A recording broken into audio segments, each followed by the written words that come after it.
So I'm actually outside of Nashville, Tennessee. If I had a YouTube channel back about 8 or so years ago, this would be a place that you guys would know very well. But that was kind of a different time when I was at Muscle Farm. This facility behind you guys was actually owned by another company called Capstone, which was Integrity before, but Muscle Farm used to use them as their contract manufacturer. If you follow a few of the top brands in the industry, you guys know Armada Nutrition, but I'm actually gonna be out here working with some of the team members on a few projects. So I'm gonna show you guys some of the facility, but it is a cold day in Nashville. So I'm gonna head into the building.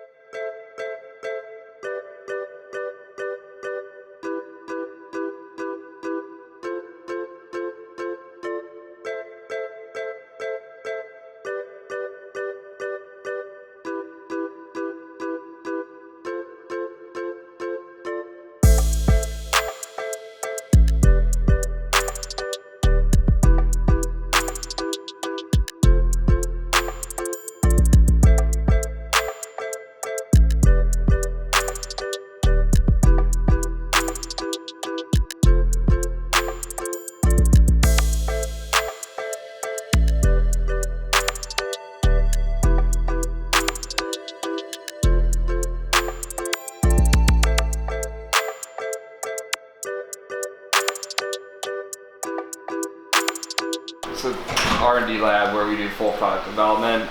That can be, the flavor work, active ingredient formulation, packaging determination, pretty much every single aspect of it. Typically, we try to get a quote out within 48 hours, and then flavor revisions too within 48 hours. So everything in here is kind of geared towards speed, just because we know, especially in the sports nutrition market, that you need those fast R&D cycle times. So we have some vegan proteins, a pump formula, and then a cognitive formula that we can taste. You know that's funny about blue raz is that's like not really a thing. So like when you talk to people that are like outside of the industry, they're like, "What the heck is blue raz?" Europeans, it drives them nuts. Oh yeah, they don't know what it is. Yeah. This is pumps. This is pomelo pear. That's an interesting flavor. Yeah. Yeah. Especially saw in 19, but like even in 2020, you're seeing a lot of those like fruit fusions. Yeah. Like the exotic fruits and stuff like that. People just want to try it. People don't really know what they taste like, but they like the sound of it, so they're like, "Oh yeah, that sounds cool."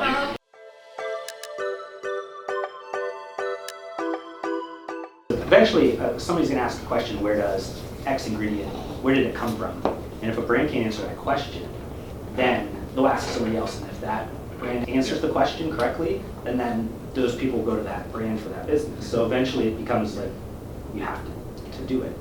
People in general, with having all this information like right here, or Alexa or whatever, it's like, you're so used to just being able to get any information you want. And then it's like, there's certain things where there's still this like veil over top of it where nobody knows about, like supplements and food and things like that. Like unfortunately, it's like that. Like nobody knows a lot of stuff. Like we're so far removed from the farmer, we're so far removed from those things. We don't really know where a lot of this stuff comes from. A lot of times it's in a can and we buy it because it's convenient. We don't really know. But you're seeing this like uproar of people starting to like ask the question, and then it's a matter of like after so many people ask the question and you don't have the answer. Eventually, somebody comes and puts pressure and saying, we need the answers because we're losing customers.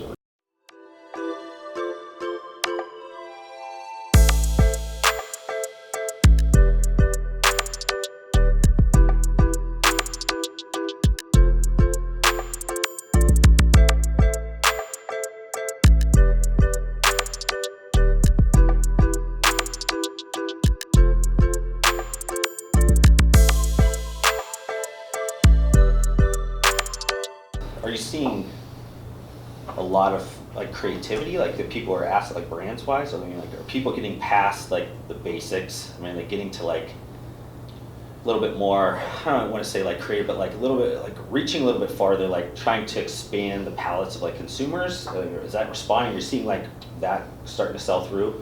For sure. I think, yeah, what we're like traditionally, like 4 or 5 years ago, when a new brand came in, they would just go straight off the cuff. What's the top selling products?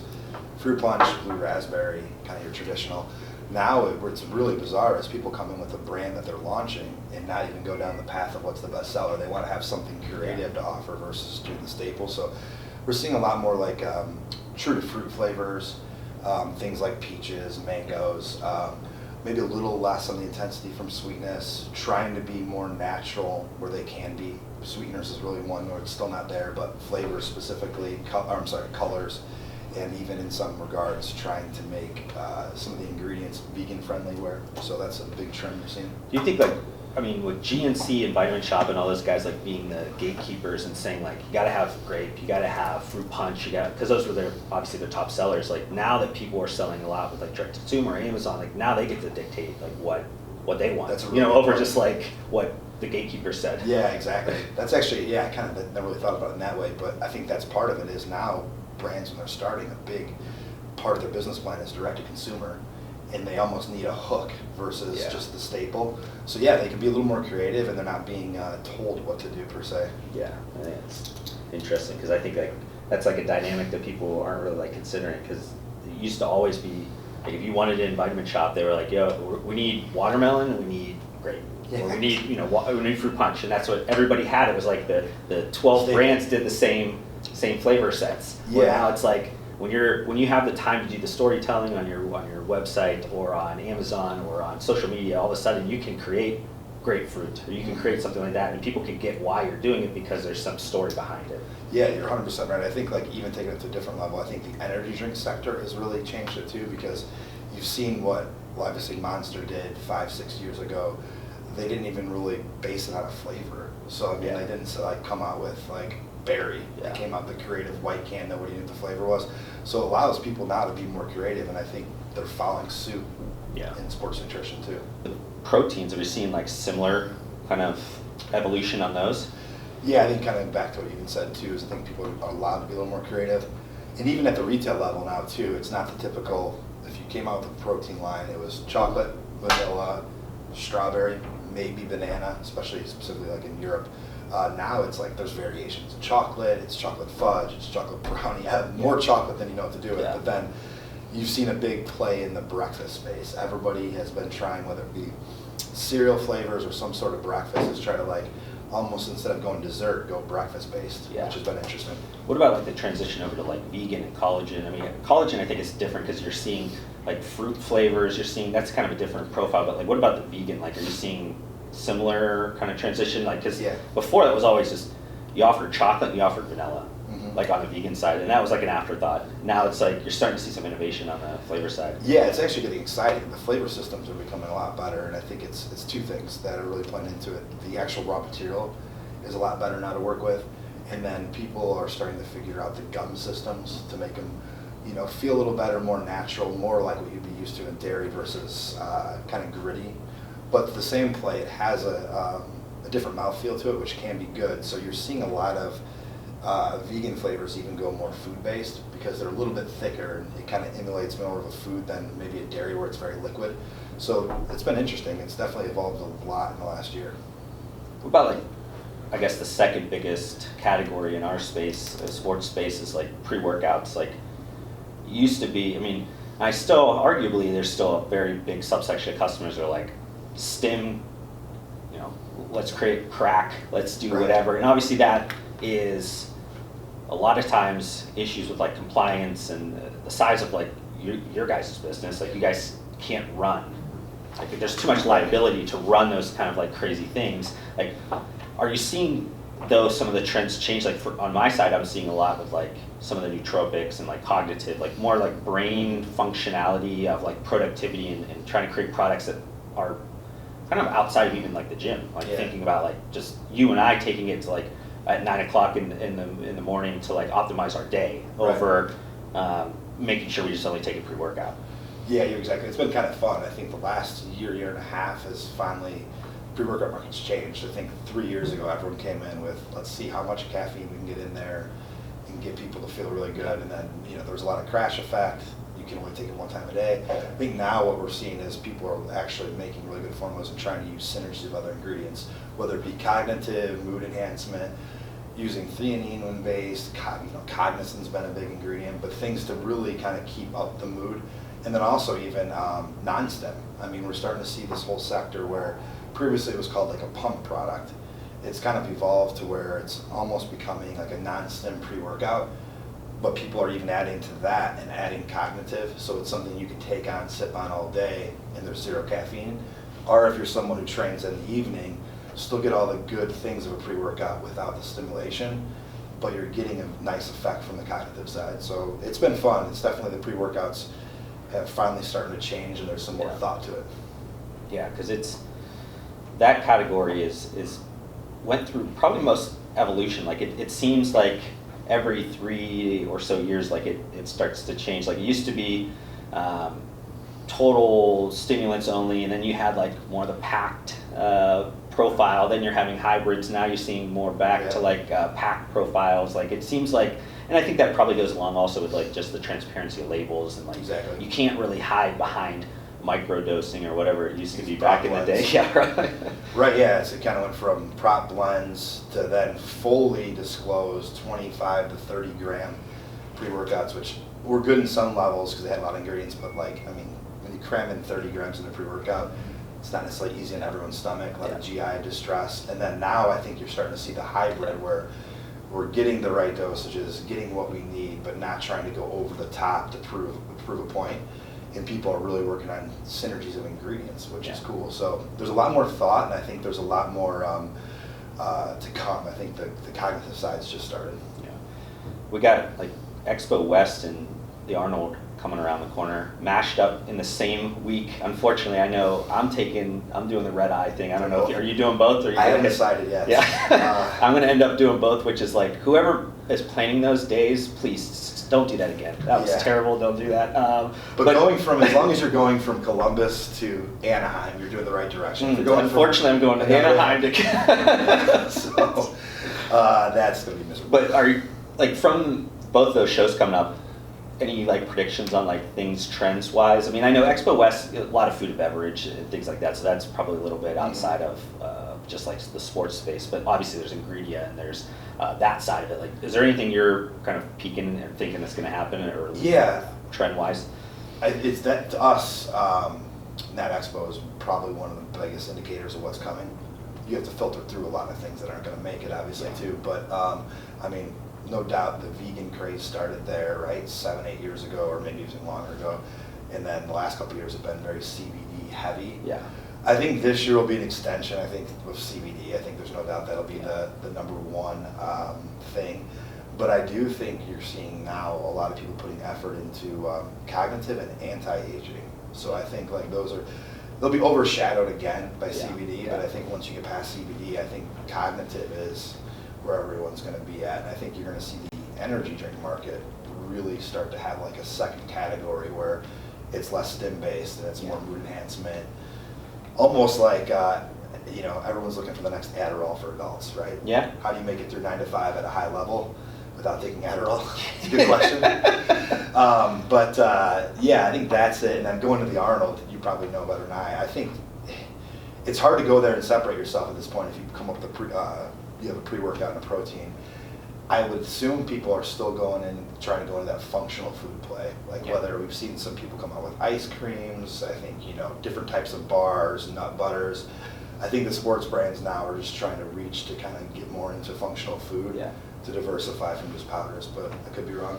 Yeah, it's interesting because the Arnold and Olympias and those shows are starting to become more like small little Expo Wests, or like in a totally different level, but it's kind of, you're starting to see more food and beverage plays in those, or at least the brand's touting those over, it used to be, I'd sit in 20 meetings and 20 meetings would be about the next great pre-workout. Everybody had their next great, exactly. Where now it's like, they're talking about, we're gonna come out with this new popcorn coated, protein, this or that or whatever. And that seems to be what Arnold and the Olympia is coming out, which is more exciting for me. I like that piece because I think it's just more relatable and it's more interesting, but it's interesting that now the Expo West, you're seeing actually more nutraceuticals getting used, like the adaptogens or like botanicals or things like that are getting added into these food and beverage items. So it's weird because they're converging together. Like both are creating the same things but in different ways. Like that, what I'm noticing, because you're talking about like energy drinks and people trying to figure out like cognition and trying to get, people talk about like brain hacking or biohacking or like how do you get this more out of. So with drinks and beverages, a lot of it comes because it's taste forward. So like how do you add these nutraceutical ingredients in a beverage application and actually make it taste good? Because if you're used to drinking a Monster, white Monster, it tastes great, it's amazing, it tastes, and then all of a sudden you're going to be thrown this other beverage. Though it might have a better profile, it has a better functional profile to it, it doesn't taste as good. So somebody's not going to buy it. It's like, so it's going to be interesting to see, like, I totally agree. I think that's like a major trend. It's a matter of like, can brands figure out a way to like make them taste good? Because I think like regardless of how awesome the formula is, people are still going to be like, it doesn't taste like White Monster. It doesn't taste like Bang. Or it doesn't taste, like, those taste great. Why doesn't this taste great? Why don't I just ramp up the caffeine and just do it that way? Right, I think that's all these brands are trying to become where they're more mainstream, and unfortunately, in sports nutrition, hardcore products, there's a smaller demographic and they'll overcome some taste if it's beneficial to, their goals. But I think when you get into things like that are going to be in like C-stores or be in FDM, taste is king. Yeah. Like the repeat buy is based on taste more than probably is functional. Yeah, I know. I did some like rough analysis, and this is not something that's like would hold up from an actual like if somebody wants to vet it. But it was I looked at I think the top 50 selling protein powders, protein bars, BCAAs, and pre-workouts on Amazon. I took all the reviews, and there's like tens of thousands of reviews, and I looked for like certain words like great taste or all these kind of other descriptors, and basically looked to see what was the percentage of reviews that had those words related to them. Sure. So when you had like pre-workouts, anything that had like a more of a functional play to it, you had, I think it was closer to like 60-ish% of them had some element of it. But when you got up to like proteins, it was like close to like 70 or 80%. It was like almost all of them was all geared towards that. So like how, like when a brand is like coming to you guys, like are they really thinking like how important taste is? Because in an Amazon world where like there's a follower mentality, I guess you could say, like if 300 people say this tastes good, and you go on and you're looking for, and you do a non-branded search term for whey protein, and that has all these good reviews, more likely than not, you're going to buy that because you don't think to yourself like those 300 people are lying. Are brands like fully conceptualizing like how important taste is, or are they just thinking like, oh, well, I could create a better mousetrap. I know that this is a better ingredient profile. Well, that's a good way for us qualifying brands too. The time spent. Generally, if they're overlooking taste and they quickly approve, it's generally a sign of not good things to come. Specifically, a couple of our brands, and one of our brands has been very creative and innovative. They're probably the hardest to work with. I mean, they spend the most time here. There's the most revisions, and that's actually what we want. Yeah. I mean, so they're spending the right time to make sure they nail it, because I mean, its flavor is king, right? Yeah. I mean, so no doubt the repeat buy is generally based on flavor. So yeah, we encourage brands to take their time. Some of them we'd like to go a little faster, but overall, no, it's a good sign of the direction of the brand if they're taking their time versus launching just quick out of the gate. Yeah, my biggest thing is like a consultant, I always hate when I hear like, oh, it tastes good for X. Like when they say that, I get like really upset because I'm like, that should be what your goal is. Like if you're thinking, oh, well, it tastes good for a vegan protein. No, it should just taste good as a product. You're 100% right. I think that's where there's still some people who are buyers into vegan proteins because they tasted it 4 years ago, and that's what we'd always disclose it with. Well, it's not bad for vegan. And honestly, now what I love doing is when we get people in, is not even telling them what the base is. Yeah. And we get to the point. We're at to the point now where we can make a vegan in certain flavor profiles taste like a dairy, and that's when you know it's a winner, right? So yeah, 100% right. I think anytime you compromise, if it's something that doesn't taste that good and it's functionally that great, put it in a capsule. Yeah.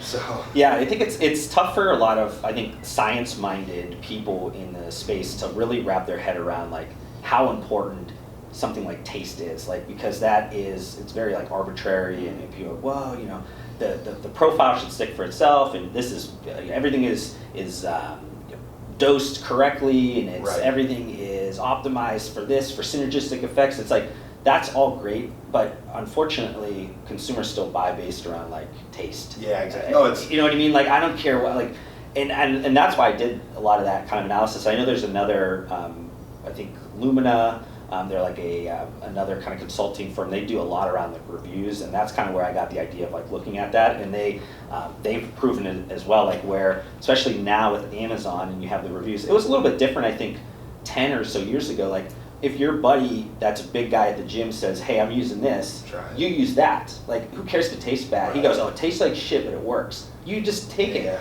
But then now, I think nobody's going to their big guy in the gym. They're just going straight to Amazon and saying like, oh, pre-workout or vegan protein. They're not saying like a certain brand. They're doing non-branded. And then whatever comes up first on that first page, if it has good reviews, they're bought. It's 100%. Good. So it's like there's a different like purchase path now than what it used to be. And I think like science people, at least from the conversations I always have with them, like they're freaking out because like the formula doesn't always lead in sports nutrition when it should. I agree. I think it should be a very big element of it. Unfortunately, there's a yin and yang. Well, yeah, it depends to the audience, right? I mean, there's a certain demographic that they're going to overcome the flavor to take something that's functionally great. Yeah. But brands that are trying to get into food, drug, mass, which now is a huge platform for them, because specialty obviously is having some difficulty, they have to understand that flavor now has become more important than actually, sadly, the formula in some ways. Blending them together is obviously where you need to be, but I think it's interesting as like, we're in this industry, we live it, we breathe it, and we have a lab here that does a lot of work, and sometimes the best way to taste, let's see if you're going the right direction. My wife's not a supplement fan, never has been. Literally, like her, kind of, if it's good, protein should taste like Nesquik, and a pre-workout should taste like Gatorade. So, kind of my test mark. Sometimes I give it to her, and it's like, no. And then it's like if she actually gives me kind of the thumbs up, it's like, okay, we've hit this. This is actually ready for mainstream. Yeah, that's like when I've worked on projects like that, I've always told entrepreneurs to have like a collection of 10 or so people that literally don't take supplements at all. Exactly. And those are going to be your most critical people. Just don't even really tell them what it is, because you don't even want to, it tastes good for supplements. Just like, oh, I'm creating this new product. What do you think? Yeah, exactly. And then if they're gonna like, and you can see it on their face. I think you have to be in person too, because like you want the real reaction versus the fake. You want those non-verbals. You want whatever. As an example, had some of those girls at the gym try Mark's Outright Bar, and like just because you want to see on their face, like what did they think? Put her on the spot. Yeah, because then people are. I mean, it's hard in person because a lot of people don't want to be upset, but even if what they say and what there's on their face, sometimes people can't hide what's on their face. Yeah, you generally get a good reaction. That's what I use. That's why I put them on the spot, right? It's like if over an email they're gonna say, yeah, it was pretty good.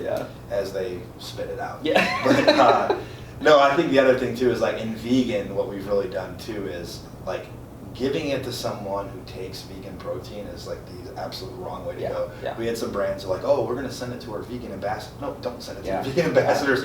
Let's send it to the the 250-pound bodybuilder who has a misconception about it and see what he thinks. But that's sometimes we get warped in our kind of our industry. But I think food, drug, mass expansion on supplements is making it even more pressing to be creative on flavors, but also take it to the next level. So, and you're seeing it. I think there's some really good products out there in the last year or two that really trump where the industry was for. And if you look at proteins, I mean, there's the big guys who are still big because they have good distribution are there.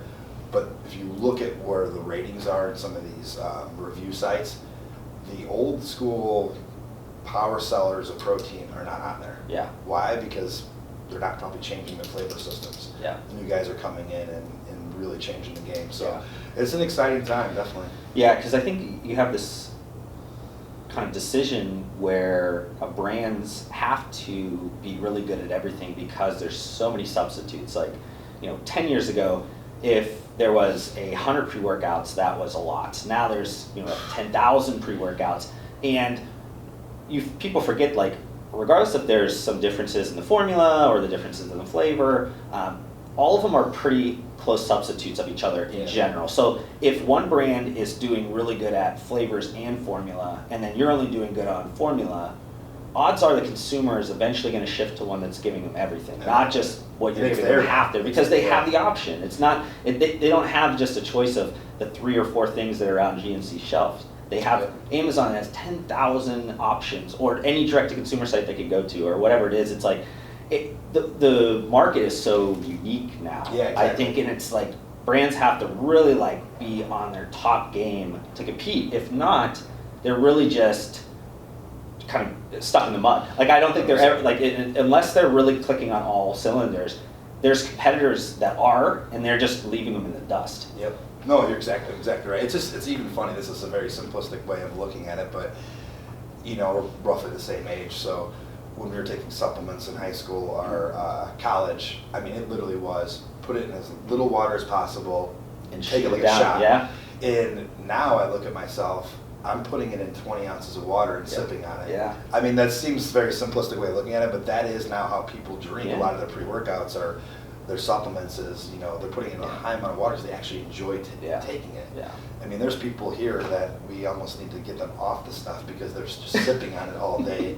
Is High on their own supply. Yeah, so, but it's fun, it's exciting, and I think that's, we're kind of getting to a point where I think things are making sense is really good formulas, you can see, open labels, really thought about formulas with good synergies of other ingredients and flavor to a high level.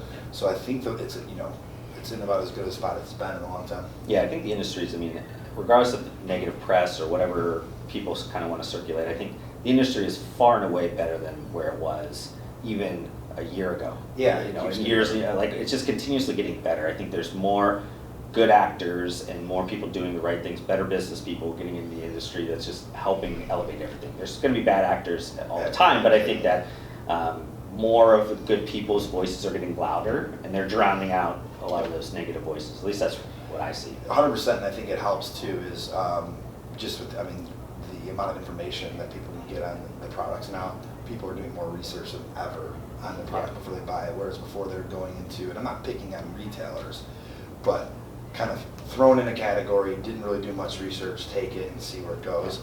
Now people are able to actually do some due diligence on what they're buying as opposed to being kind of marketed. Yeah, so I'm actually at Carbon Culture, new gym here outside of Nashville. My boy Brent Laffey, his gym with Brandon Curry, current Mr. Olympia.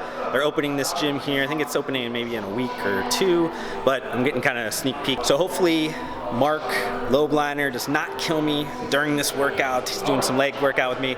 I am not like full swing into my workout again, but wish me luck, guys.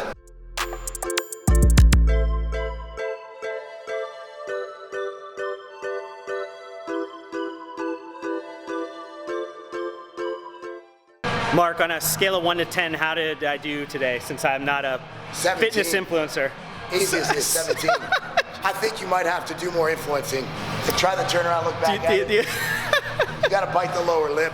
Should I stop the business content and just do straight fitness? Honestly, I think you just go straight booty shots, booty workouts. Booty workouts sell. They do. I mean, I'm trying to get more involved in them. It's just what goes on. And you might get, you know, $20 is $20, man. Brent might be the, See the booty. Oh, look at it. I'm sold. Yeah. do you think, Brent, do you think you're the most swollest contract manufacturer owner ever? That's my goal in life. That is not my goal in life. That's all I want to do. Yeah, exactly. That's it. Like if a guy makes your supplements and looks like him, you should be doing okay, right? I mean, like your business in theory, right? should be crushing it. Or you would think maybe he should spend more time in the office. Not so much at the gym. But Yeah, you see me and you're like, this guy must be good at business. You see these guys, you're like, are they actually doing anything? my recipe is I don't sleep. See, the secret behind Sleep both, is overrated. Sleep is overrated. the secret behind their business is that they make me do all the work. Yeah. And not sleeping. Thank you so much for watching this video. If you want to help support me, make sure you guys hit that thumbs up button on this video. If this is the first time you've been introduced to my videos, would love for you guys to be a part of my community by subscribing to my channel. I upload several videos just like this weekly. And if you guys want to connect further outside of this platform, I do include all of my social media links down below. I just want to thank you guys again for your time. Hopefully I gave you some value in return, and we'll see you guys on the next video.